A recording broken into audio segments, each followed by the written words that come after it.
nagmamassage. Sino pamilyar sa nagmamassage? Yes. I'm sure, sir, nakapagpamassage ka na tama.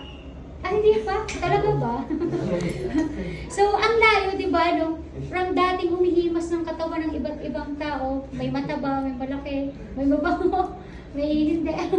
So, hanggang sa naging masayista, no? Ay, naging ahente, no?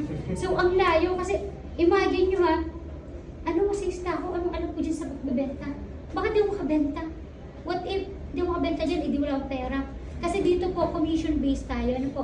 Wala po tayong sahod. Kung wala kang benta, wala kang kwarta, yan ka, walang pera. Ano?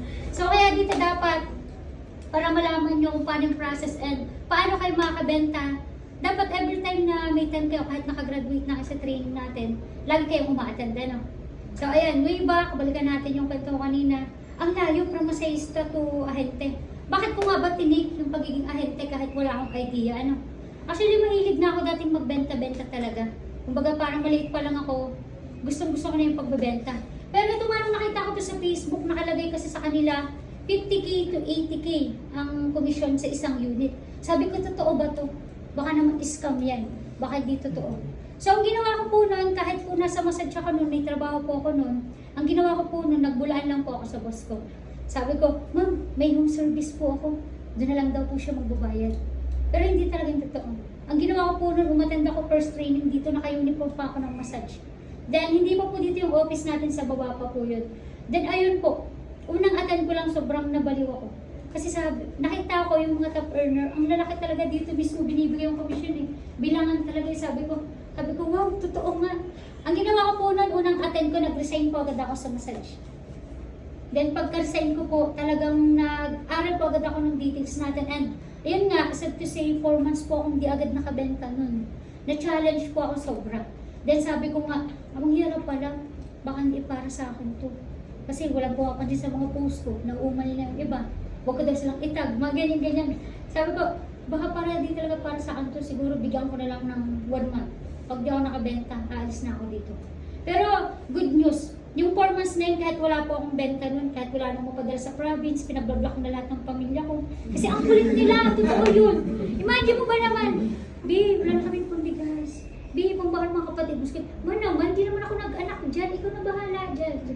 Tapos, ang ginawa ko para po makapokus ako dito, pinag-vlog ko po lahat yun, pati mga kapatid ko, para hindi na ako mahingian, ganyan. So, ang nangyari po nun, ayun, focus ako talaga dito. Yung 4 months po, nagpagaling ako. Araw-araw training, punta sa site, nag-vlog, bala-bala, ganyan. Then, doon po ako gumaling. Then, after po ng good news, ika-5 months natin. Imagine nyo, ika-5 months, saka 5 sales tayo.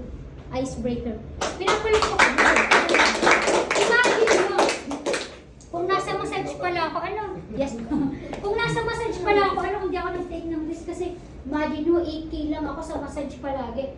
So, kung 4 months pala nasa massage pa rin ako, magkano lang siguro ito? 16, ano, magkano ito? 32. 4 months ko, 32K lang kung hindi ako nag-take ng risk dito. Imagine nyo, ka 5 months ko. Magkano nga ulit ang commission sa isang unit?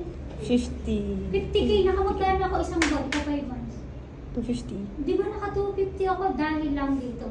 And then, so ayun, dati singsisi ako, sabi ko, bakit dati hindi to tinuro?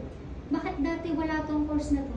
Sana maliit pa lang ako, elementary pa lang ako, pinangarap ko na. Sabi ko sa teacher ko, gusto ko maging ahente. Tama, kayo ba? May idea na kayo na pwede palang maging trabaho yung pagiging ahente? O pagbibenta lang ko, baby pa kayo, maliit pa kayo, may idea na kayo. Wala. Kahit ako ngayon ko lang kinalaman na pwede pala yung ganito ang pangarapin ko pag laki mo. Kaya ang gagawin ko pag nagkaanak ko, anak, ahente ka, pag laki mo.